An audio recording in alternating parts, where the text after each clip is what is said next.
Yes, it's an anomaly that now look, the Arab is supposed to understand his language. The Arab, that's his language. But he seems to have also lost the spirit behind the Quran. He's also reading for beautification, for sawab. So I meet these Arabs. I meet them, I talk to them, and I'm asking them, you see, like in Kuwait, when I went to Kuwait, I saw, as I landed, the man who comes to pick me up from the ministry, sitting with me in the front. I'm asking him, what is your name? So he said, my name is Yusuf. I said, Yusuf? Ah, my younger son is Yusuf. And you know, you're like a son to me, like my son is Yusuf. So my companion who had been to Kuwait before, he whispers to me that he's a Lebanese Christian. I said, oh, in other words, you better change the tune. You know, he's not what you're thinking. I go to the hotel, 5-star hotel.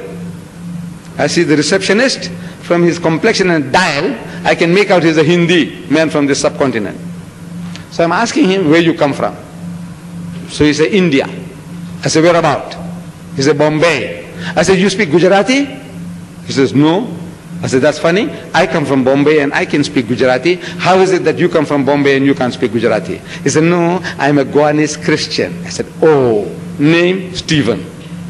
I sit down to eat. The waiter comes. Another Hindi. Name Paul.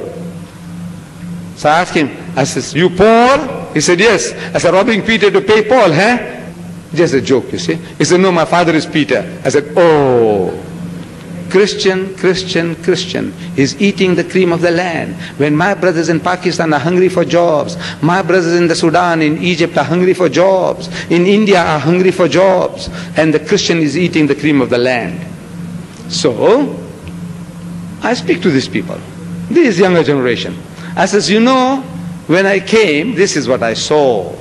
I said, look, you haven't got the guts. You haven't got the spirit to go and find customers for Islam. You can't go to Borneo. You can't go to the Amazon. You can't go to China. You can't go to Russia. You know, you're all too soft. You can't move anyway. So Allah is making things easy for you. He's sending customers to your door, to your homes, looking for jobs. Why don't you talk to them? So the Arab tells me now, he said, La ikraha fi din. He's quoting the Quran. Shaitan quoting the Quran. They said the devil's quoting scripture. He is a Muslim. He's an Arab. He's telling me what the Quran says. He says, La ikraha fi din. It means there is no compulsion in religion. I said, who's talking about compulsion? I'm not telling you to force Islam down their throats. You, I said, 100 million, you can't extricate 1 square inch of land from the mouth of the Jew by force. Am I going to tell you, go and force the Americans to become Muslims, force the Chinese to become Muslims, force the Russians? Who's talking about force?